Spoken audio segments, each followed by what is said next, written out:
Hello student, my self Anil Patil, faculty of chemistry from catalyst classes. तो आज हम लोग फिर से आ गए हैं क्लास 10th का chemical reaction and equation chapter discuss करने। पार्ट 1 में आपने काफ़ी कुछ सीखा होगा, केमिकल रिएक्शन क्या होता है ना। हम लोग जिस टॉपिक पे थे we were on the topic, शायद हम लोग किस पे थे, types of chemical reaction, right.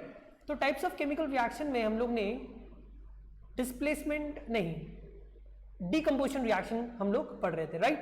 तो आज फिर से वहीं से स्टार्ट करते हैं। What is decomposition reaction, right. तो स्टार्ट करते हैं। तो उस दिन मैंने जैसे कहा था कि डीकम्पोजिशन रिएक्शन क्या होता है कि कोई भी एक कॉम्प्लेक्स सब्सटेंस को ब्रेक करना सिंपलर वंस में। जैसे मैंने आपको यहां पे कहा था, आप देख सकते हो ए से बना बी प्लस सी, मतलब ए कोई रिएक्टेंट है वो ब्रेक हो गया बी प्लस सी में। मतलब कोई चीज जब ब्रेक होती है यानी एक सब्सटेंस बना रहा है दो या दो से ज्यादा प्रोडक्ट, तो उसको हम लोग क्या बोलते हैं, डीकम्पोजिशन रिएक्शन। और जैसे मैंने कहा था कि किसी भी चीज को अगर ब्रेक करना है तो क्या चाहिए, एनर्जी। एनर्जी मुझे देने पड़ेगी, यानी एनर्जी उस रिएक्शन में एब्जॉर्ब होने वाली है। सो ये जो रिएक्शंस होते हैं यानी एंडोथर्मिक होते हैं। क्या होते हैं, एंडोथर्मिक। जिस रिएक्शन में एनर्जी एब्जॉर्ब होती है वो एंडोथर्मिक होते हैं, ठीक है। तो स्टार्ट करते हैं। We were studying about types of decomposition reaction. सबसे पहले मैंने कहा था कि किसी भी चीज को अगर डीकम्पोज करना है तो you can decompose using electricity. Heating से डीकम्पोज कर सकते हो, इलेक्ट्रिसिटी से डीकम्पोज कर सकते हो, या फिर लाइट से डीकम्पोज कर सकते हो। तो मैंने जैसे कहा था कि if you decompose a substance using heat, अगर हीट से मैं डीकम्पोज करता हूं तो उसको थर्मल डीकम्पोजिशन बोलते हैं। ऑलरेडी हम लोग एग्जांपल देख चुके थे, ferrous sulphate, calcium carbonate, lead nitrate का एग्जांपल देख चुके थे प्रीवियस लेक्चर में। अगर नहीं देखा होगा तो आप देख लीजिए, राइट।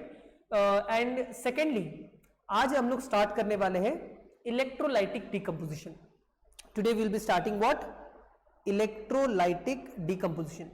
अब इलेक्ट्रोलाइटिक डीकम्पोजिशन जो है ना, इलेक्ट्रोलाइटिक डीकम्पोजिशन हम लोग स्टार्ट करने वाले। क्या होता है, when decomposition is carried out by passing electricity. अगर मैं किसी चीज को डीकम्पोज करूं यूजिंग इलेक्ट्रिसिटी तो उसको हम लोग क्या बोलते हैं, इलेक्ट्रोलाइटिक डीकम्पोजिशन। तो let us take an example. एक बहुत ही सिंपल एग्जांपल लेने वाला हूं, that is electrolysis of water. अब पानी को, जैसे आपको पता है कि वाटर जो है, ठीक है, मैं यहां पे आ जाता हूं, इलेक्ट्रोलाइसिस ऑफ वाटर डिस्कस करना है हम लोग को। तो बात करते हैं what is electrolysis of water. अब जैसे आपको पता है कि वाटर जो है वो क्या है, H2O है। आपको जैसे पता है वाटर क्या है, H2O है, राइट। अब वाटर जो है अगर इसको मैं ब्रेक करूंगा तो मैं ब्रेक कर सकता हूं यूजिंग इलेक्ट्रिसिटी। अब जैसे आपको सबको पता होगा, देखो ये जो एक कंटेनर है, मैं आपको बताता हूं, ये एक पूरा सेटअप है इलेक्ट्रोलाइटिक डीकम्पोजिशन का। यहां पे आप देख सकते हो ये एक प्लास्टिक मग लिया है मैंने, ठीक है, एक प्लास्टिक मग लिया है, उसके अंदर मैंने वाटर लिया है। क्या लिया है, वाटर। लेकिन साथ साथ में वाटर जो है वो इलेक्ट्रिसिटी का इतना अच्छा कंडक्टर नहीं है, तो आप वहां पे थोड़ा बहुत एसिड भी ऐड कर सकते हो, थोड़ा सा, right, to in order to increase the electrolytic reaction, ठीक है। साथ साथ में वाटर लेने के बाद आपको क्या करना है, दो चीजें कनेक्ट करनी है, एनोड एंड कैथोड। अब देख सकते हो यहां पे ये एनोड है, ये जो है ये एनोड है, और ये जो है ये कैथोड है। अब कैथोड यानी यहां पे नेगेटिव टर्मिनल, एनोड यानी यहां पे पॉजिटिव टर्मिनल, राइट। इस पॉजिटिव टर्मिनल और नेगेटिव टर्मिनल को किससे कनेक्ट कर दिया है, मैंने बैटरी के साथ कनेक्ट कर दिया है। जैसे आप देख सकते हो किसके साथ कनेक्ट किया है, बैटरी के साथ कनेक्ट किया है। अब आपको क्या करना है, ये जो एनोड और कैथोड है इसके ऊपर इन्वर्टेड टेस्ट ट्यूब डालना है। कौन से टेस्ट ट्यूब डालने, इन्वर्टेड।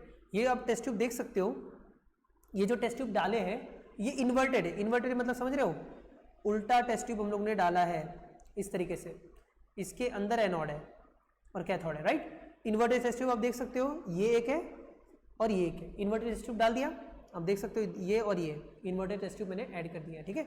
अब होता क्या है, जब आप बैटरी को ऑन करोगे, जैसे ये स्विच है आपका, जैसे आप इसको स्विच ऑन करोगे क्या होगा देखते हैं। अब जैसे स्विच ऑन करोगे आपको पता है कि ये जो वाटर है ये डीकम्पोज यानी ब्रेक हो जाएगा। ब्रेक किस में होगा, हाइड्रोजन और ऑक्सीजन। किसमें ब्रेक होगा, H2+O2 में। अब आप बोलोगे कि कैसे हुआ, वो तो बाद में बात करते हैं, लेकिन यहाँ पे बैलेंस कर लेते पहले इक्वेशन को। यहाँ पे कितने O है, 2 O है। यहाँ पे कितने O है, कितने O है यहाँ पे, यहाँ पे देखो, यहाँ पे आप देख सकते हो 2 है, यहाँ पे एक ही ऑक्सीजन है, तो आगे क्या लगा दोगे 2। अब हाइड्रोजन कितने हो गए 2 2 जा 4, यानी यहाँ पे क्या लग जाएगा 2 2 2 जा 4। ये क्या हो गया मेरा इक्वेशन बैलेंस्ड हो गया। सो this is an electrolytic reaction of water. अब ऐसा क्या हुआ, अब देखो ये जो हाइड्रोजन होता है, ये जो हाइड्रोजन है वो जाता है आपका कैथोड के पास। आप देख सकते हो कैथोड वाले टेस्ट ट्यूब के ऊपर कलेक्ट हो रहा है, दिख रहा है, यहां जो कलेक्ट हुआ है वो क्या है हाइड्रोजन है, और यहां जो गैस कलेक्ट हुआ है वो क्या है ऑक्सीजन है। मतलब एनोड पे क्या गया ऑक्सीजन गया, एनोड पे क्या गया ऑक्सीजन गया। अब क्वेश्चन ये अराइज होता है कि कैथोड पे H क्यों गया, एनोड पे O क्या गया। अब देखो सिंपल लॉजिक बताते हैं, आपको पता है वाटर के अंदर 2 आयंस होते हैं H+ और OH-, राइट, H+ और OH- 2 आयन होते हैं। अब आप लोगों को पता होना चाहिए कि एनोड जो है वो क्या है, कैथोड जो है वो क्या है नेगेटिव है, कैथोड जो है वो क्या है नेगेटिव है, और एनोड क्या है पॉजिटिव है। आपको देख सकते हो कैथोड जो है वो नेगेटिव है, एनोड जो है वो पॉजिटिव है। तो आपको पता है अपोजिट टर्मिनल्स क्या करते हैं अट्रैक्ट करते हैं, मतलब H+ आयंस किसके पास जाएंगे कैथोड के पास, और OH- आयन किसके पास जाएंगे एनोड के पास। इसीलिए कैथोड पे कौन सा गैस बनेगा हाइड्रोजन गैस बनेगा, और एनोड पे कौन सा गैस बनेगा, ये एक्चुअली OH- नहीं होगा, ये O2- होगा, ठीक है।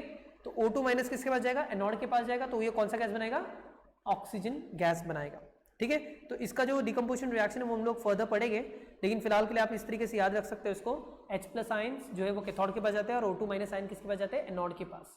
अब यहाँ पे और एक चीज देखोगे तो ऑक्सीजन की जो अमाउंट है, देखो यहाँ पे ध्यान से देखना, ऑक्सीजन की जो क्वांटिटी है यहाँ पे और हाइड्रोजन की जो क्वांटिटी है, हाइड्रोजन की ज्यादा है क्वांटिटी, दिख रही है हाइड्रोजन की क्वांटिटी ज्यादा है, क्यों, क्योंकि आप इक्वेशन में देख सकते हो यहाँ पे 2 moles of water 2 moles of hydrogen बना रहा है और 1 मोल ऑफ ऑक्सीजन बना रहा है। मतलब जितना ऑक्सीजन बनेगा उसका डबल क्या बनेगा हाइड्रोजन बनेगा, जितना ऑक्सीजन बनेगा उसका डबल क्या बनेगा हाइड्रोजन। इसीलिए यहाँ पे आप देख सकते हो हाइड्रोजन की क्वांटिटी ज्यादा है, right. So this is known as electrolytic decomposition reaction, electrolytic decomposition reaction, right. So इस तरीके से और भी इलेक्ट्रोलिसिस कर सकते हो आप। आगे बढ़ते हैं, दैट इज फोटोलाइटिक डिकम्पोजिशन। अब फोटोलाइटिक का मतलब होता है सनलाइट को यूज करके किसी चीज को डिकम्पोज करना, है ना।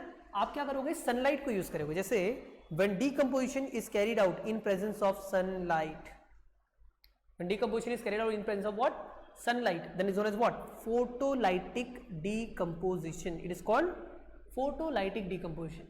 Let us take an example, चलो मैं यहाँ पे एक एग्जाम्पल लेता हूँ।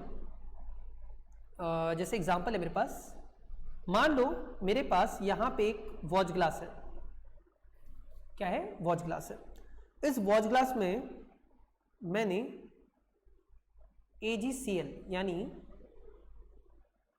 सिल्वर क्लोराइड ले लिया है, ठीक है। इस सिल्वर क्लोराइड का जो कलर होता है ये व्हाइट होता है, कैसा होता है कलर, सिल्वर क्लोराइड का कलर कैसा होता है व्हाइट होता है, याद रखना सिल्वर क्लोराइड का कलर कैसा होता है व्हाइट होता है। अब आप क्या करो इसको सनलाइट से एक्सपोज कर दो, क्या कर दो इसको, मतलब इसके ऊपर सनलाइट से एक्सपोज कर दो, सनलाइट इसके ऊपर आ रही है इस तरीके से, ठीक है। अब क्या होगा, ये सन है, ठीक है। सनलाइट से जब ये एक्सपोज होगा तो क्या होगा, आप ऑब्जर्व करोगे ये जो AgCl है, आप ऑब्जर्व करोगे ये जो ये जो आपका AgCl है जो कौन से कलर का था व्हाइट कलर का है, वो कन्वर्ट हो जाएगा ग्रे कलर का। आप ऑब्जर्व करोगे किस में कन्वर्ट हो जाएगा ग्रे कलर में। ऐसा क्यों हुआ देखो बताता हूं, सिल्वर और क्लोरीन ब्रेक हो जाएगा और ये बना देगा सिल्वर प्लस क्लोरीन, क्लोरीन क्या बन जाएगा Cl2 गैस, क्लोरीन गैस बनके निकल जाएगा। मतलब यहां से आपको याद रखना है, यहां से जो गैस बनके निकलने वाला है वो कौन सा गैस होगा Cl2 गैस होगा, कौन सा गैस निकलेगा सिल्वर 2, और यहां पे जो बच जाएगा वो क्या बच जाएगा सिर्फ सिल्वर बच जाएगा। मतलब सिल्वर और क्लोरीन दोनों ब्रेक हो गया, सिल्वर अलग हो गया अब सिल्वर का कलर जो है वो आपको पता है, सिल्वर का कलर क्या होता है, ग्रे होता है ना, सिल्वरी ग्रे होता है, और क्लोरीन जो है वो गैस बन के आपका निकल जाएगा। तो इन शॉर्ट ये क्या हो गया, डीकंपोजिशन रिएक्शन। क्या हो गया, डीकंपोजिशन रिएक्शन। बैलेंस करोगे तो इधर 2 Cl है, अब 2 Cl है तो इस तरफ भी 2 चाहिए, तो आगे क्या लगा दोगे, 2। अब यहाँ पे Ag कितने हो गए, 2, तो यहाँ पे भी क्या लगा दोगे, 2, यानी ये इक्वेशन क्या हो गया, बैलेंस हो गया। तो सिंपल है, we can decompose silver chloride using what, sunlight. आप क्या यूज करके इसको डीकंपोज कर सकते हो, सनलाइट। तो सनलाइट जो है वो क्या करती है, सिल्वर को अलग कर देती है और क्लोरीन को अलग कर देती है, राइट। तो व्हाइट कलर का जो पहले सब्सटेंस था वो भी किस में कन्वर्ट हो गया, ग्रे कलर के सब्सटेंस में कन्वर्ट हो गया, दैट इज सिल्वर में कन्वर्ट हो गया। मैं कलर इसलिए फोकस कर रहा हूं क्योंकि कलर जो है वो आपको याद रखना है, बिकॉज बहुत सारे क्वेश्चंस जो है, जैसे अभी बोर्ड ने 2020 के अंदर आपको बहुत सारे ऐसे क्वेश्चन देखने मिलेंगे जो कि प्रैक्टिकल बेस्ड क्वेश्चन होंगे। सो यू शुड रिमेंबर, ये प्रैक्टिकल, ये जो मैं बता रहा हूं इसका कुछ ना कुछ तो इंपॉर्टेंस होगा ना, इसीलिए मैं बता रहा हूं, ठीक है। तो इसी तरीके से आप सिल्वर ब्रोमाइड का भी डिकम्पोजिशन कर सकते हो। तो यहाँ पे आप देख सकते हो, जैसे मैं सेकेंड एग्जाम्पल ले सकते हैं हम लोग, सिल्वर ब्रोमाइड। अब यहाँ पे देख सकते हो सिल्वर ब्रोमाइड को अगर ब्रेक करोगे तो क्या होगा, सिल्वर अलग और Br2 गैस अलग, सेम जैसे Cl2 का है वैसे ही। अब ये जो रिएक्शन है, अब याद रखना, आपको एक चीज याद रखनी है, this reaction is used in black and white photography. दिमाग में डाल लो, कहाँ यूज होती है, this reaction is used in black and white photography, ठीक है। काफी बार पूछा जाता है कि ऐसी कौन सी रिएक्शन है जो ब्लैक एंड व्हाइट फोटोग्राफी में यूज होती है, बताइए। आपको इक्वेशन लिखना पड़ता है, तो आप ये इक्वेशन को लिख सकते हो, राइट। सो अभी बात की थी हम लोग ने एंडोथर्मिक रिएक्शन के बारे में, अभी बात की थी हम लोग ने एंडोथर्मिक रिएक्शन के बारे में। जैसे मैंने कहा कि ये जितने भी डिकम्पोजिशन रिएक्शन थे, चाहे वो लाइट के प्रेजेंस में हो, हीट के प्रेजेंस में हो या इलेक्ट्रिसिटी के प्रेजेंस में हो, वहां सब में एनर्जी एब्जॉर्ब हो रही है, मतलब हम लोग एनर्जी दे रहे हैं, वो रिएक्शन क्या कर रहा है, एनर्जी को एब्जॉर्ब कर रहा है और बाद में ब्रेक कर रहा है सब्सटेंस को। यानी ऐसे रिएक्शंस जो एनर्जी एब्जॉर्ब करते हैं उन सब को हम लोग एंडोथर्मिक रिएक्शन बोलते हैं। क्या बोलते हैं, एंडोथर्मिक। तो देखो सिंपल है, आप याद रख सकते हो, the reaction which requires energy in the form of heat, light और इलेक्ट्रिसिटी, है ना, are called what, endothermic reactions. जो भी रिएक्शंस हीट, लाइट या इलेक्ट्रिसिटी की जरूरत पड़ती है होने के लिए, तो उन रिएक्शंस को हम लोग क्या बोलते हैं, एंडोथर्मिक रिएक्शंस। सिंपल है, ओके। सो आपको होपफुली ये डीकंपोजिशन रिएक्शन समझ में आ गया होगा। तो डीकंपोजिशन रिएक्शन कितने टाइप्स के होते हैं, याद रखना, 3, electrolytic, photolytic and thermal. Thermal मतलब हीट, फोटोलाइटिक मतलब सनलाइट, एंड इलेक्ट्रोलाइटिक मतलब इलेक्ट्रिसिटी, मतलब जिस चीज से आप ब्रेक कर रहे हो उसके हिसाब से उसका नाम दिया गया है। Let us move to the next topic, that is what, displacement reaction. क्या पढ़ने वाले अभी हम लोग, डिस्प्लेसमेंट रिएक्शन पढ़ने वाले हैं, ठीक है। चलो स्टार्ट करते हैं, डिस्प्लेसमेंट रिएक्शन क्या होता है। अब देखो, डिस्प्लेसमेंट नाम में उसका आंसर है, displace. What do you mean bye displace, किसी चीज को डिस्प्लेस कर देना, मतलब जैसे मैं यहां बैठा हूं, मेरे को किसी ने आके डिस्प्लेस कर दिया, मैं उसकी जगह पे चला गया, वो मेरी जगह पे आ गया, मतलब मैं क्या हो गया, डिस्प्लेस हो गया, राइट। तो डिस्प्लेसमेंट का मतलब जो है वो बहुत ही सिंपल है। ऐसे रिएक्शन में क्या होता है कि मोर रिएक्टिव वाला जो एलिमेंट होता है आपका, मोर रिएक्टिव वाला जो एलिमेंट होता है वो लेस रिएक्टिव वाले एलिमेंट को डिस्प्लेस कर देता है। क्या करता है, देखो याद रख सकते हो, क्या करना है कि मोर reactive element displaces less reactive element in the salt solution. उसके सॉल्ट के सोल्यूशन में से वो लेस रिएक्टिव वाले को डिस्प्लेस कर देगा। चलिए देखते हैं, एग्जांपल लेते हैं। अब आपको यहां पे जैसे एग्जांपल दिया है, ठीक है। अब आप देख सकते हो ये जो ब्लू सोल्यूशन है, ये जो ब्लू सोल्यूशन आपको दिख रहा है, ये कॉपर सल्फेट है। क्या है ये, CuSO, कॉपर सल्फेट, ठीक है। और ये जो आपको दिख रहा है, ये आपने आयरन नेल डाला है इसके अंदर। कॉपर सल्फेट के सोल्यूशन के अंदर क्या डाल दिया है, ये आप देख सकते हो थ्रेड है, और इस थ्रेड से क्या बंधा हुआ है, आयरन नेल बंधा हुआ है, यानी Fe। Fe का मतलब होता है आयरन नेल। मतलब मैंने क्या किया कि कॉपर सल्फेट का सोल्यूशन आपको पता है ब्लू होता है, उस ब्लू सोल्यूशन में मैंने आयरन नेल को डिप कर दिया है, तो देखना है क्या होता है। अब होता क्या है, देखें, अभी हम लोग देखते हैं कि ये क्या होगा यहाँ पे। अब देखते हैं, राइट। अब आपको पता है कि कॉपर सल्फेट जो है ना, आपको पता है कि कॉपर सल्फेट क्या होता है, CuSO4, राइट। इसके अंदर मैंने क्या डाल दिया है, Fe डाल दिया है। अब आपको पता है कि Fe और कॉपर में मोर रिएक्टिव कौन है, Fe और कॉपर में मोर रिएक्टिव कौन है, Fe मोर रिएक्टिव है। अगर नहीं याद है तो आप रिएक्टिविटी सीरीज याद कर सकते हो। आपको रिएक्टिविटी सीरीज अगर नहीं पता होगी तो मैं पहले ही बता रहा हूँ, रिएक्टिविटी सीरीज पढ़ लो, है ना, पढ़ा है ना आपने, अगर नहीं पढ़ा है तो आप देखो याद रख सकते हो।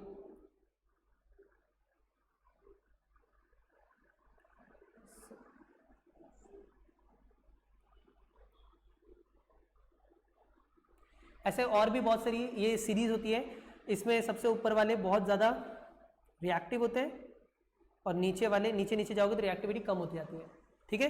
तो आप चलिए जो मैं बता रहा हूँ उसी को देखते हैं। आयरन कहाँ पे है, यहाँ पे है, और कॉपर कहाँ पे है, यहाँ पे है। तो आयरन जो है वो ज़्यादा रिएक्टिव है और कॉपर लेस रिएक्टिव है, ठीक है। रिएक्टिविटी सीरीज जो है वो नोट्स में दे दूंगा, अभी फिलहाल के लिए याद रख लो इधर से कि आयरन जो है वो ज़्यादा रिएक्टिव है, कॉपर लेस रिएक्टिव है। तो होगा क्या कि यहाँ पे मैं एरो बना के बना रहा हूँ, Fe जो है वो SO4 के साथ चला जाएगा, यानी बना देगा FeSO4, और कॉपर जो है वो डिस्प्लेस हो जाएगा, यानी Cu बन के निकल जाएगा। तो ये सोल्यूशन क्या बन गया, FeSO4 और कॉपर सेपरेट हो गया। तो आप ऑब्जर्व करोगे कि ये आयरन नेल के ऊपर एक ब्राउन कलर का लेयर चढ़ जाएगा, जो किसका होगा, कॉपर का होगा। ये कौन से कलर का होगा, ब्राउन कलर का होगा, ठीक है। और ये जो सोल्यूशन होता है फेरस सल्फेट, क्या ये याद रख सकते हो, ये क्या है, फेरस सल्फेट कौन से कलर का होगा, ग्रीन कलर का सोल्यूशन बन जाएगा। कौन से कलर का सोल्यूशन बन जाएगा, ग्रीन कलर का सोल्यूशन बन जाएगा, याद रहेगा, ठीक है। अगर आपको वापस से बताना है तो मैं वापस से भी बता सकता हूँ, चाहिए तो देखो मैं आपको फिर से ये चीज़ बताता हूँ।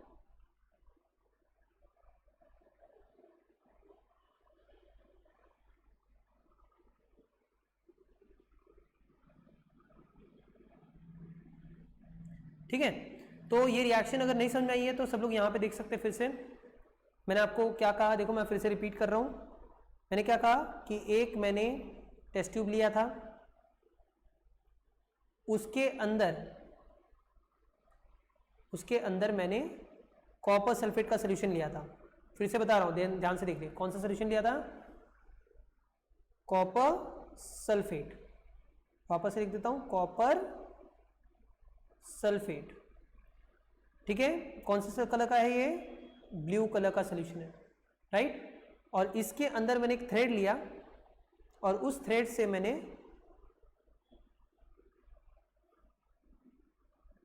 फिर से बना रहा हूं, इसके ऊपर मैंने एक थ्रेड लिया और थ्रेड से मैंने क्या कनेक्ट कर दिया,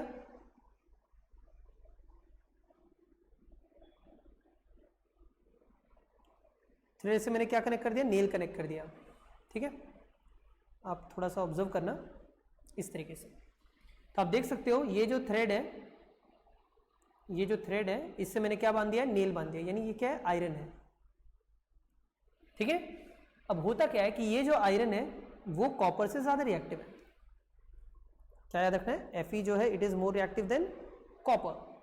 तो Fe क्या करेगा, कॉपर को डिस्प्लेस कर देगा। तो यहां पे क्या होगा कि जो CuSO4 है, जो आपका CuSO4 है यानी कॉपर सल्फेट है, उसमें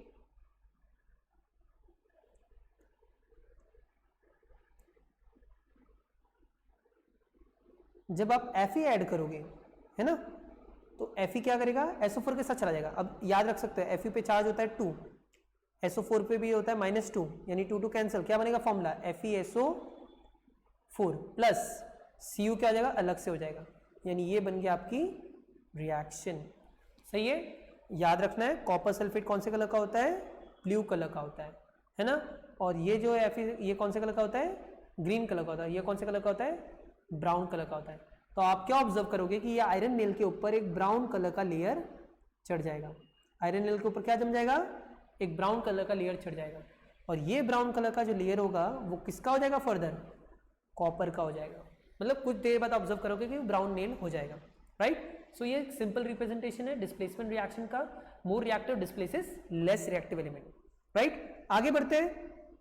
डिस्प्लेसमेंट में और भी बहुत सारे एग्जांपल हैं, जैसे यहाँ पे आप देख सकते हो, फिर से एग्जांपल लेते हैं, जिंक प्लस कॉपर सल्फेट। वापस से मैंने कहा था कि जिंक कहाँ है, देखो यहाँ पे साइड में रिएक्टिविटी सीरीज में देखो, अब देख सकते हो जिंक यहाँ पे है और कॉपर यहाँ पे है, तो कौन रिएक्टिव है? बट ऑब्वियस है कि जिंक जो है वो ज्यादा रिएक्टिव है कॉपर से, यानी जिंक कॉपर को डिस्प्लेस करेगा या नहीं करेगा? करेगा। मोर रिएक्टिव लेस रिएक्टिव को डिस्प्लेस कर देता है, तो जिंक किसकी जगह ले लेगा? कॉपर की, यानी ये कॉपर अलग हो जाएगा और जिंक सल्फेट बन जाएगा, राइट। तो याद रखना है क्या बन गया ये? Zinc sulphate plus copper. Simple है। नेक्स्ट देखते हैं, लेड प्लस कॉपर क्लोराइड। देखो अभी मैं इसको, इस रिएक्शन को यहां पे बताता हूं, ठीक है। यहां पे मैं आपको साइड में बता देता हूं इस चीज को। मान लो मेरे पास लेड है, कॉपर क्लोराइड का सोल्यूशन है, लेड है Pb प्लस CuCl2, ठीक है। अब ये क्या है? लेड, और ये क्या है? Copper chloride. अब यहां पे भी रिएक्टिविटी सीरीज में अगर देखोगे, अगर आप रिएक्टिविटी सीरीज में देखते हो तो आपको पता होना चाहिए कि Pb is more reactive than copper. Pb क्या है? मोर रिएक्टिव देन कॉपर है, तो Pb क्या करेगा? कॉपर को डिस्प्लेस कर देगा। तो याद रखना है Pb किसके साथ जाएगा? Pb किसके साथ जाएगा? Cl के साथ जाएगा। अब Pb पे चार्ज कितना होता है? +2, और Cl पे होता है 1, यानी -1। याद रहेगा, क्रॉस मल्टीप्लाई करो क्या बनेगा? Pb इंटू 1 Pb, और Cl इंटू 2 Cl2, क्या बनेगा? PbCl2 बनेगा। और ये जो कॉपर था वो निकल जाएगा, क्या बना? PbCl2 plus Cu। तो इस रिएक्शन को हम लोग क्या बोल सकते हैं? Displacement reaction. यहाँ पे क्या हो रहा है कि आपका जो लेड है वो कॉपर को डिस्प्लेस कर रहा है। बहुत सिंपल है, लेड ने क्या किया? कॉपर को डिस्प्लेस कर दिया। क्यों डिस्प्लेस किया? क्योंकि लेड क्या था? कॉपर से ज्यादा रिएक्टिव था। तो रिएक्टिविटी सीरीज यहाँ पे देखो, डिस्प्लेसमेंट रिएक्शन में आपको रिएक्टिविटी सीरीज आने ही चाहिए, समझ रही है बात? रिएक्टिविटी सीरीज आपको आने ही चाहिए, आप याद कर लो, तभी आप डिस्प्लेसमेंट रिएक्शन कर पाओगे, है ना। कभी कभी ऐसे भी होता है कि कुछ रिएक्शन आपको दे दिया और वो रिएक्शन कभी पॉसिबल होता ही नहीं है। मतलब ऐसे बोल दिया कि मान लो मेरे पास एक टेस्ट ट्यूब है, ठीक है, जिसमें अभी मान लो FeSO4 का सोल्यूशन है। किसका सोल्यूशन है? FeSO4 का सोल्यूशन है, और इसके अंदर में मान लो कॉपर जो है, कॉपर से बना हुआ नेल डिप कर दिया। किससे बना हुआ नेल डिप कर दिया? कॉपर से। तो क्या यहाँ पे रिएक्शन होगा? तो लिख के देखते हैं, क्या है? FeSO4 plus Cu। अब किसको देखोगे आप? Cu और Fe को। अब आपको पता है कि Fe जो होता है वो मोर रिएक्टिव होता है कॉपर से, पता है ना, अभी भी डिस्कस किया था। तो Fe को अगर डिस्प्लेस होना है, Fe को अगर डिस्प्लेस होना है तो क्या करना पड़ेगा? उससे ज्यादा रिएक्टिव एलिमेंट लाना पड़ेगा। लेकिन कॉपर जो है वो क्या है? कम रिएक्टिव है, तो कॉपर Fe को निकाल नहीं पाएगा, मतलब ये रिएक्शन पॉसिबल नहीं है। सिंपल है, लेस रिएक्टिव वाला मोर रिएक्टिव को डिस्प्लेस नहीं कर सकता। ये लेस रिएक्टिव है, ये मोर रिएक्टिव है, तो कॉपर Fe की जगह नहीं ले सकता, क्योंकि Fe ज्यादा रिएक्टिव है as compare to what? Copper. Simple है। So this was the displacement reaction. Got it? Displacement reaction clear हो रहा है? डिस्प्लेसमेंट क्या होता है? More reactive element displaces less reactive element, है ना। More reactive element displaces less reactive element. क्या याद रखना है? You have to remember the reactivity series. Reactivity series आएगी तो ही आप इस टाइप के क्वेश्चन सॉल्व कर पाओगे, अदरवाइज नहीं कर पाओगे, right. So you should know the reactivity series. And next बात करते हैं नेक्स्ट टॉपिक की, that is double displacement reaction. Now will discuss about double displacement reaction. क्या बात करने वाले हैं? Double displacement. मतलब यहां पे क्या होता है कि दो सॉल्ट सॉल्यूशंस होते हैं और उन दो सॉल्ट सॉल्यूशंस में आयंस एक्सचेंज हो जाते हैं, है ना। देखो क्या होता है, new compound is form by mutual exchange of ions between two compounds. यानी म्यूचुअल एक्सचेंज होता है दो कंपाउंड्स के बीच में, है ना। दो कंपाउंड्स के बीच में आयंस का म्यूचुअल एक्सचेंज होता है, ठीक है। अब देखते हैं कैसे होता है। चलो एग्जांपल ले लेते हैं। आपके पास मान लो सोडियम सल्फेट है, सोडियम सल्फेट, ठीक है। चलिए यहाँ पे देखते हैं, साइड में मैं यहाँ पे रिएक्शन बताता हूँ।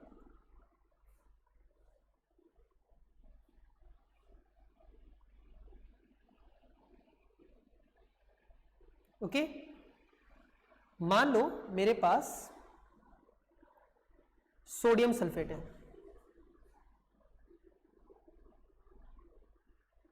अब बोलोगे फॉर्मूला कैसे बना, कोई पूछ रहा है फॉर्मूला कैसे बना, तो बता देता हूं मैं, सोडियम सल्फेट। ठीक है, एक मिनट वापस से लिख लेते हैं इस चीज को, थोड़ा क्लियर नहीं है। Na2SO4 कैसे बना, सोडियम मतलब Na, सल्फेट मतलब SO4 2 माइनस, SO4 पे 2 चार्ज होता है, Na पे 1 चार्ज होता है, क्रॉस मल्टीप्लाई करो क्या बनेगा, Na2SO4। सही है, सोडियम सल्फेट बन गया। प्लस आपके पास है barium chloride, barium chloride, barium पे होता है 2 चार्ज, Cl पे होता है 1, क्रॉस मल्टीप्लाई करो क्या बनेगा, BaCl2, बेरियम क्लोराइड। फॉर्मूला भी बनाना सिखा रहा हूँ साइड बाय साइड। अब इन दोनों सोल्यूशन को मिक्स कर दोगे तो क्या होगा, सोडियम सल्फेट और बेरियम क्लोराइड से सोल्यूशन को अगर मिक्स करोगे तो क्या होगा। अब देखो होता क्या है, यहाँ पर डबल डिस्प्लेसमेंट होता है, there is a mutual exchange. What do you mean by mutual, mutual मतलब तू अपना दे मैं अपना देता हूँ, है ना। तो ये जो है ये सोडियम किसके साथ चला जाएगा, Cl के साथ, राइट। और ये सल्फेट जो है वो किसके साथ चला जाएगा, बेरियम के साथ। मतलब यहाँ पे म्यूचुअल एक्सचेंज हो जाएगा आयंस का, समझ में आ रही बात। अब सोडियम और Cl क्या बनाएगा, सोडियम और Cl क्या 1-1 चार्ज है, क्या बनाएगा NaCl। अब बेरियम और सल्फेट क्या बनाएगा देखते हैं। अब आप याद रख सकते हो बेरियम, बेरियम क्या है, देखो बेरियम क्या है Ba, यानी चार्ज है 2, और सल्फेट क्या है SO4, चार्ज कितना है -2, कैंसिल, बनेगा क्या Ba, क्या बनेगा BaSO4, यानी बेरियम सल्फेट बनेगा। अब होता क्या है, इस रिएक्शन में आप ऑब्जर्व करोगे कि ये बेरियम सल्फेट सॉलिड होता है, इसको हम लोग बोलते हैं प्रेसिपिटेट। क्या बोलते हैं, प्रेसिपिटेट। और जिस रिएक्शन में सॉलिड बनता है, ये दोनों मतलब एक्वस है, याद रखना ये दोनों एक्वस है, ये भी एक्वस है, मतलब पानी के अंदर हो गए, ये डिजॉल्व, ये दिखेगा नहीं आपको, लेकिन बेरियम सल्फेट ऐसा सॉलिड व्हाइट कलर का आपको नजर आएगा, व्हाइट कलर का प्रेसिपिटेट बन जाएगा, है ना, समझ में आ रही बात। तो व्हाइट कलर का प्रेसिपिटेट बन जाएगा, तो हम लोग बोल सकते हैं कि वहां पे उस रिएक्शन को प्रेसिपिटेशन रिएक्शन भी बोल सकते हैं, the reaction in which insoluble solid is form, या फिर the reaction in which precipitate is form is called precipitation reaction. क्या बोलते हैं, precipitation reaction is what, the reaction in which insoluble solid is form. And ये जो insoluble solid होता है वो व्हाइट कलर का होता है, याद रहेगा, तो ये आप दिमाग में रख लो। अब देखो इस रिएक्शन में बेरियम सल्फेट सॉलिड बन रहा है ना, तो आप उसको सेपरेट कर सकते हो इस सोडियम एक्वस सोडियम क्लोराइड से फिल्टर करके, राइट, याद रहेगा, ओके। अब मतलब इन शॉर्ट जो है वो आप ऑब्जर्वेशन जो है वो ऑब्जर्व कर सकते हो। अगर मैं इसको आपको थोड़ा सा अगर, चलिए मैं बता ही देता हूँ, देख लेते हैं। मतलब ये मान लो एक बीकर था या कंटेनर था जो भी है, इसमें आपका Na2SO4 था, सोडियम सल्फेट, और इसमें मैंने ऐड कर दिया, मान लो मैंने इसमें ऐड कर दिया BaCl2। तो जब ये भी जो है ना, मतलब ये जो BaCl2 है ये भी लिक्विड है, ये भी एक्वस है और ये भी एक्वस है। जब इसको ऐड करोगे ना, इसके अंदर डालोगे, तो यहाँ पे व्हाइट कलर का सॉलिड बन जाएगा। क्या बनेगा, एक सॉलिड बनना। अब ये व्हाइट कलर का होगा, मतलब मैं इन शॉर्ट बता रहा हूं, ये जो है व्हाइट प्रेसिपिटेट बन जाएगा, और वो जो व्हाइट प्रेसिपिटेट होगा वो किसका होगा, BaSO4 का, BaSO4 का, ठीक है, दिमाग में रहेगा। ये प्रैक्टिकल बेस पे मैं बता रहा हूं, ये एक्चुअली ये व्हाइट होगा, ठीक है, ओके। सो ये क्या था आपका डिस्प्लेसमेंट रिएक्शन। डिस्प्लेसमेंट रिएक्शन समझ में आ गया सबको, कोई दिक्कत, डबल डिस्प्लेसमेंट भी समझ में आ गया, ठीक है, डबल डिस्प्लेसमेंट भी समझ में आ गया। डबल डिस्प्लेसमेंट में और एक डेफिनेशन याद रखना है, precipitation, reaction in which precipitate is form. Precipitate क्या होता है, अगर पूछ ले what is precipitate, insoluble solid form during a chemical reaction is called precipitate, right. So next, let us move to the next type of reaction, that is oxidation and reduction. Next पढ़ने वाले हम लोग कौन सा? Oxidation and reduction. Oxidation, addition of oxygen. Reduction, addition of hydrogen. बहुत सारा definition है. चलिए एक एक बात करते हैं. मैं यहाँ पे साइड में आपको बता देता हूँ what is the meaning of oxidation and what is the meaning of reduction. ठीक है, यहाँ पे साइड में मैं बता रहा हूँ. अब याद रख सकते हो आपका जो ऑक्सीडेशन होता है, अगर मैं बात करूँ ऑक्सीडेशन एंड रिडक्शन की, ठीक है.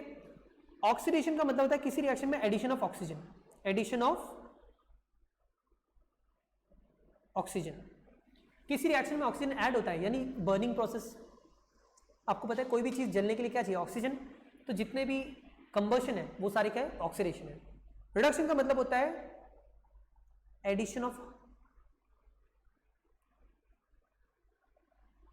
एक काम कर सकते हैं इसको, मैं इसका अपोजिट लिख देता हूं.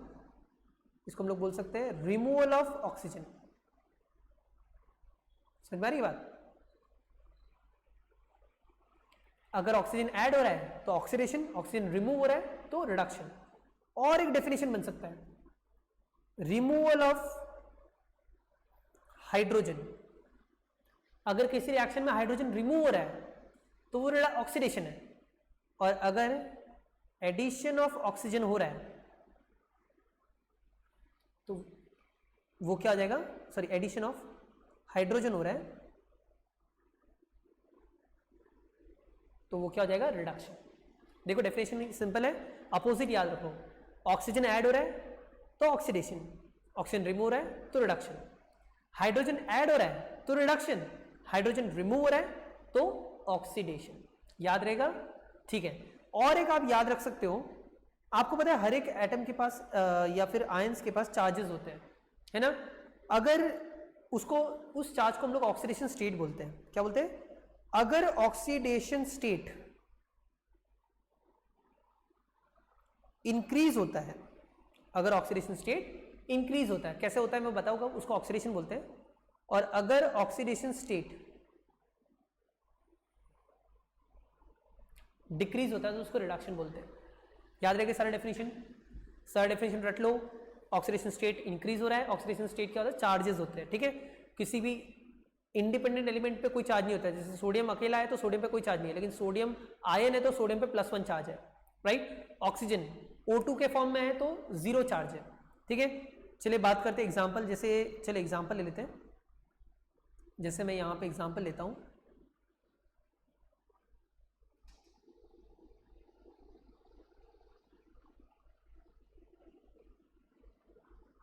ठीक है, यहाँ देखना सब लोग. अब मेरे पास मान लो फर्स्ट एग्जाम्पल है C+O2 क्या मिलेगा? CO2. C+O2 क्या मिलेगा? CO2. बताओ क्या हो रहा है? ऑक्सीजन कार्बन में ऐड हो रहा है. कौन सा रिएक्शन हो गया? ऑक्सीडेशन रिएक्शन हो गया. कौन सा रिएक्शन हो गया? ऑक्सीडेशन रिएक्शन हो गया. Addition of oxygen is oxidation, addition of oxygen is oxidation, right. या फिर H2+O2 क्या हो गया? या फिर एक काम करते हैं, दूसरा एग्जांपल लेते हैं. जैसे मैं यहाँ पे और एग्जांपल्स मैंने यहाँ पे लिए हैं.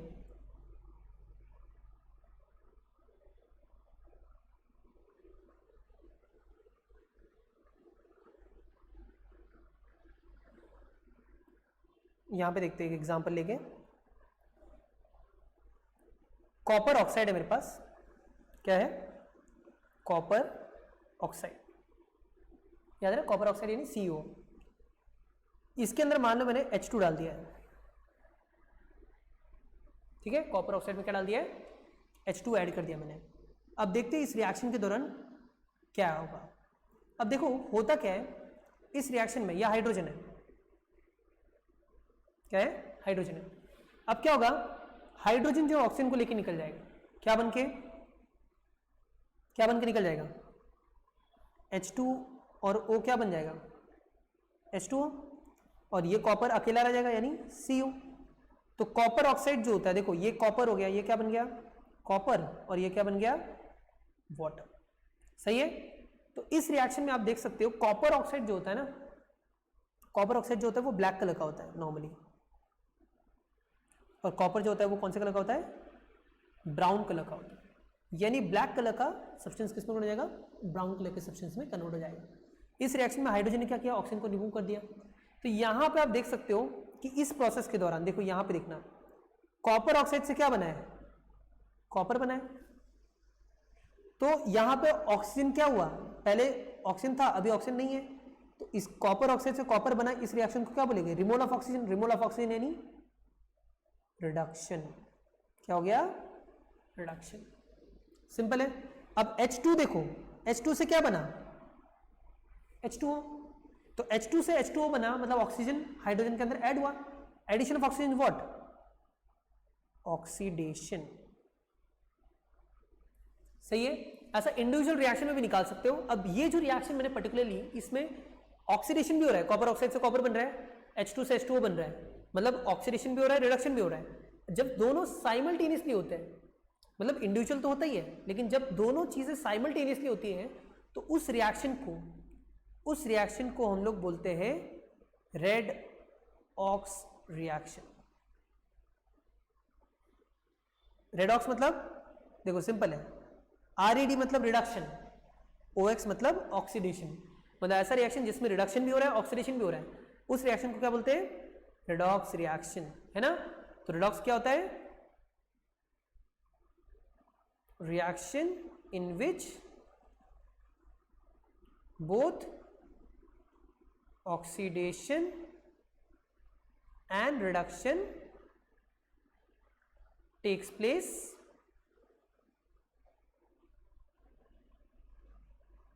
simultaneously, right. ऐसी रिएक्शन जिसमें ऑक्सीडेशन और रिडक्शन दोनों साइमल्टेनियसली हो रहा है उसको क्या बोलते हैं, रेडॉक्स रिएक्शन।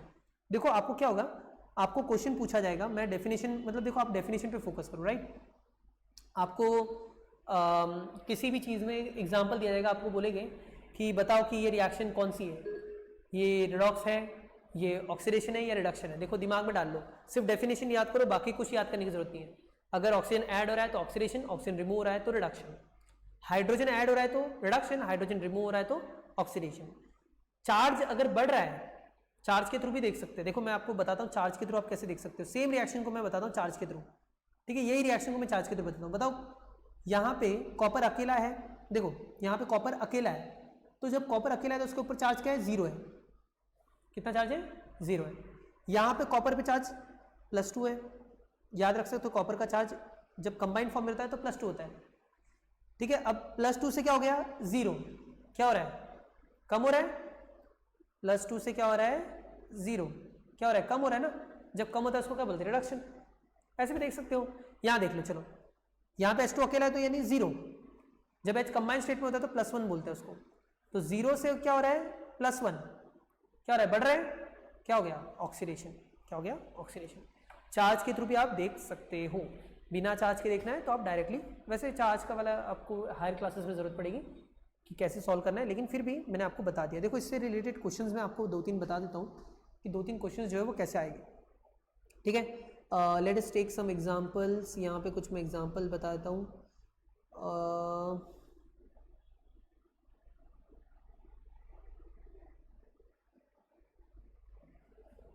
देखो यहाँ पे आप देख सकते हो बी क्वेश्चन, देखो कैल्शियम प्लस ऑक्सीजन बन रहा है कैल्शियम ऑक्साइड। क्या हो रहा है बताओ, ऑक्सीजन ऐड हो रहा है, पहले कैल्शियम था अभी बन गया CO, यानी कौन सा रिएक्शन है, ऑक्सीडेशन रिएक्शन है, एडिशन ऑफ ऑक्सीजन, राइट। पहला रिएक्शन देखो CaCO3 ब्रेक हो रहा है CaO प्लस CO2 में, कौन सा रिएक्शन है, breaking of a complex substance into a simpler ones, decomposition. कौन सा रिएक्शन है, डीकंपोजिशन। ऐसे पहचानने के लिए आ जाएंगे। अब देखो लेड डिस्प्लेस कर रहा है कॉपर को, कौन सा रिएक्शन है, डिस्प्लेसमेंट, है ना, डिस्प्लेसमेंट। मतलब काफी सारे एग्जांपल है। FeSO4 ब्रेक हो रहा है, ब्रेकिंग वाले को क्या बोलते हैं, एक सिंगल सब्सटेंस से 2 या 2 से ज्यादा सब्सटेंस बनते हैं, क्या बोलते हैं, decomposition. Sodium sulphate barium chloride, अभी भी देखा, 2 सॉल्ट के सोल्यूशन अगर आयंस एक्सचेंज करते हैं क्या बोलते हैं, डबल डिस्प्लेसमेंट। ये कौन सा है, डबल डिस्प्लेसमेंट। बहुत सिंपल है, आप कर सकते हो खुद से, राइट। क्वेश्चंस जो है वो आप टेक्स्ट बुक में से सॉल्व कर सकते हो, और भी क्वेश्चंस बहुत सारे आपको मिलेंगे टेक्स्ट बुक में। यहाँ पे मैंने कुछ सिलेक्टिव क्वेश्चंस लिए हैं जो आपको काम आ सकते हैं, राइट। डेफिनेशन समझ में आ गया सबका ऑक्सीडेशन रिडक्शन का। तो मैंने जैसे कहा कि रिडॉक्स रिएक्शन क्या होता है, जहाँ पे ऑक्सीडेशन और रिडक्शन साथ में होगा उसको क्या बोलते हैं, रिडॉक्स रिएक्शन, राइट। अब देखो, जिस सब्सटेंस का ऑक्सीडेशन हो रहा है ना, वो रिड्यूसिंग एजेंट होता है। कौन सा एजेंट होता है, रिड्यूसिंग एजेंट। देखो यहाँ पे फिर से मैं आ जाता हूँ, बहुत लोग को समझ में नहीं आएगा मैं किसकी बात कर रहा हूँ।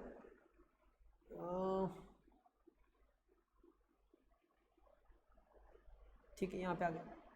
अब आपने यहाँ पे देखा था कि कॉपर ऑक्साइड से बन रहा है कॉपर, मतलब ये क्या हो रहा है, रिडक्शन। क्या हो रहा है, रिडक्शन। जो रिड्यूस होता है ना, जो खुद रिड्यूस होता है वो ऑक्सीडाइजिंग एजेंट होता है। क्यों ऐसा, क्योंकि वो खुद तो रिड्यूस हो रहा है लेकिन दूसरे को क्या कर रहा है, सामने वाला क्या हो रहा है, ऑक्सीडाइज हो रहा है ना। तो जो ऑक्सीडाइज हो रहा है, जिसका ऑक्सीडेशन है, वो रिड्यूसिंग एजेंट होता है।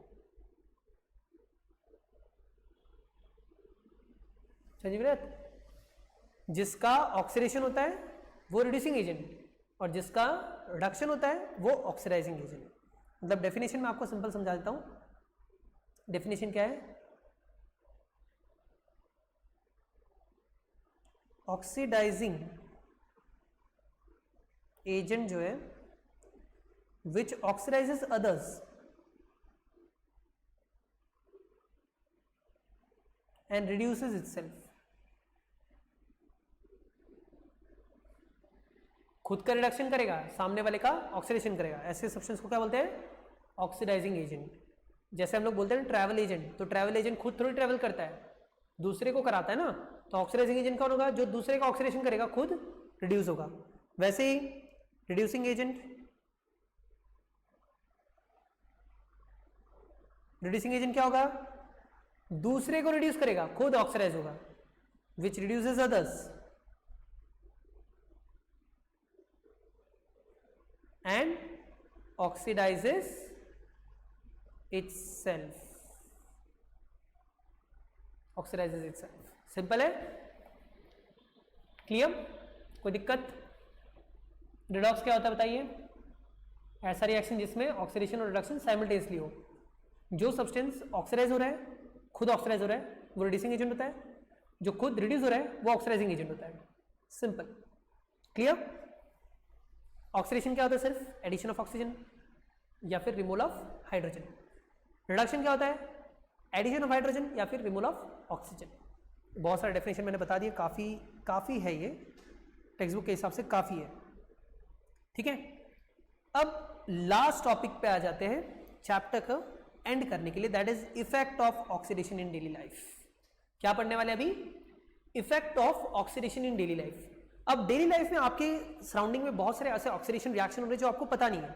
चलिए बात करते हैं उसमें से। सबसे पहला है करोजन। करोजन आप देखते हो ना, करोजन क्या होता है, जब कोई मेटल एटमॉस्फेयर से एक्सपोज होता है या फिर कुछ गैसेस से एक्सपोज होता है तो उसके ऊपर एक लेयर बन जाता है ना।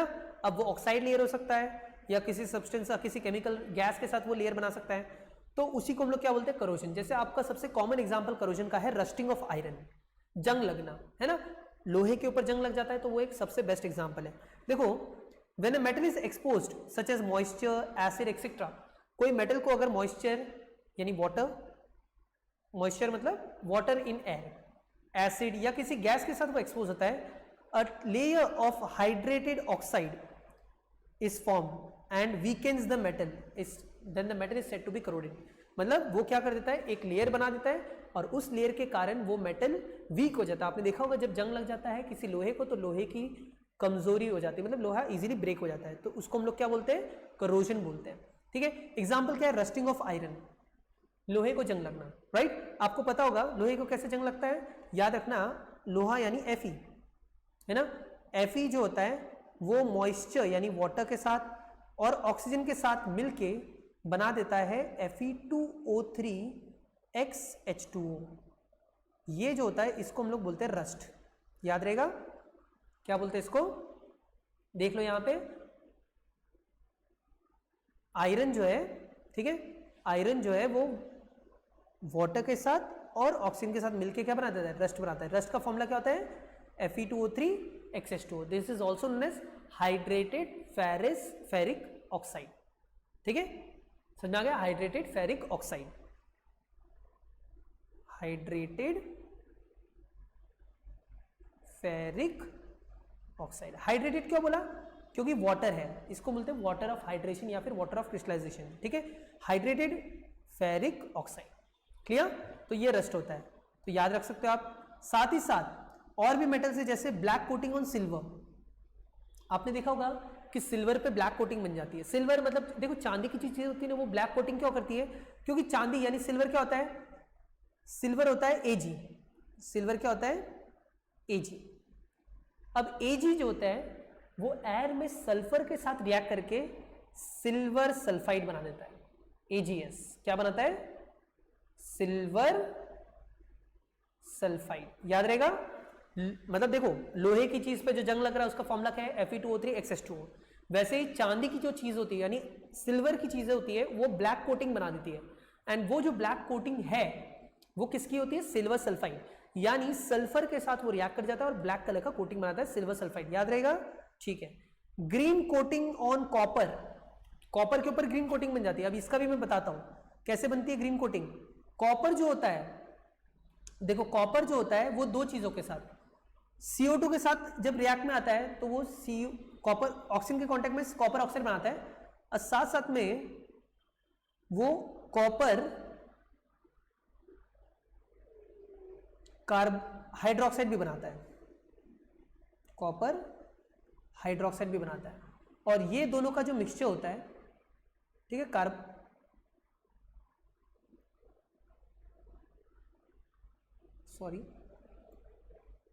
ये जो मिक्सचर होता है ये आपको ग्रीन कलर देता है।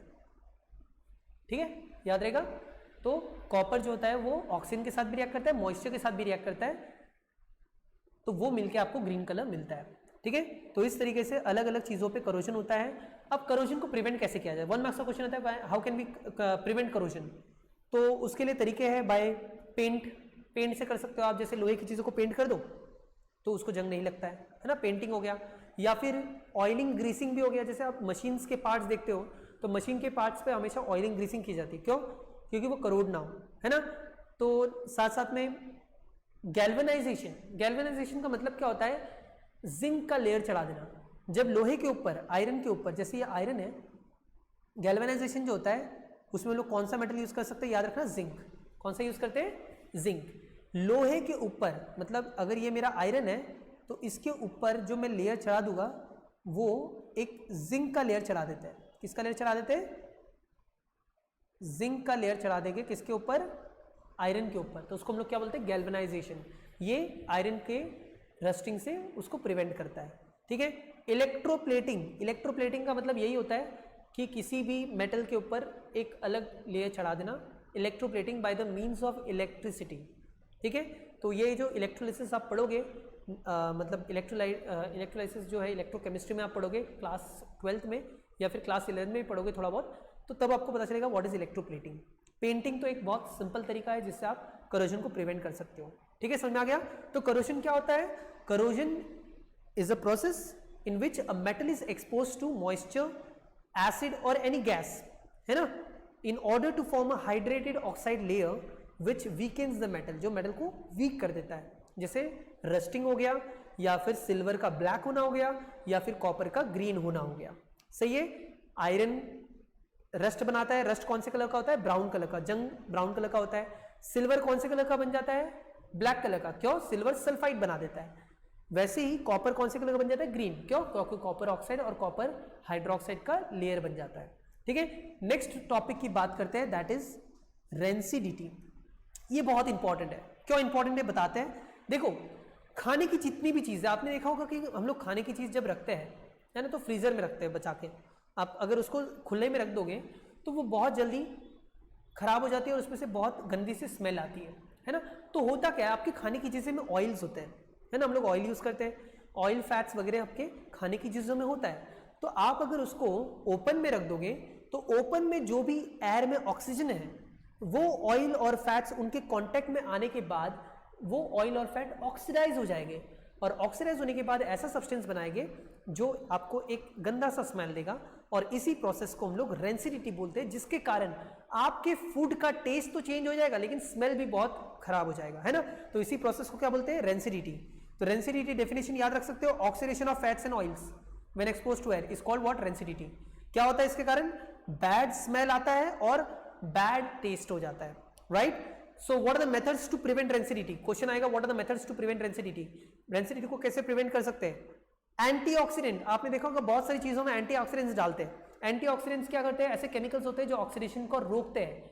यानी आपके जो चिप्स के पैकेट से आपने देखा चिप्स के पैकेट में क्या होता है, एयर फिलअप करते हैं ना, तो एयर फिलअप करते हैं, कौन सा एयर फिलअप करते हैं, नाइट्रोजन एयर।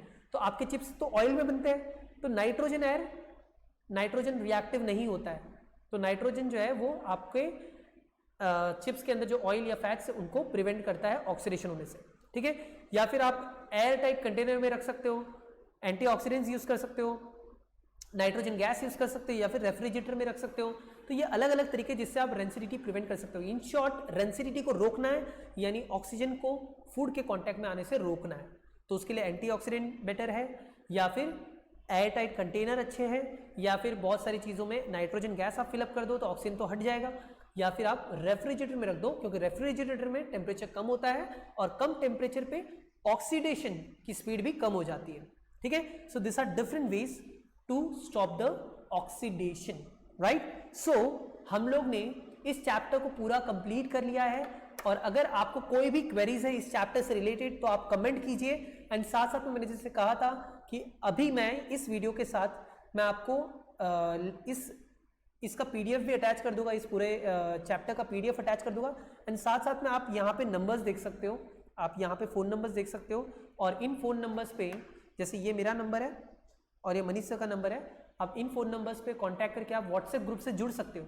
और व्हाट्सएप ग्रुप से जुड़ोगे तो इसका फ़ायदा ये होगा कि आपको सारी अपडेट्स रिलेटेड टू सीबीएसई, कोई भी आपको पढ़ाई से रिलेटेड कोई डाउट से आप व्हाट्सएप पे पूछ सकते हो। So thank you so much for watching this video and hopefully हम लोग नेक्स्ट चैप्टर और अच्छे से करेंगे और इसके प्रैक्टिस पेपर्स जो है या फिर क्वेश्चंस है वो मैं आपको सारे प्रोवाइड करूंगा। Thank you so much.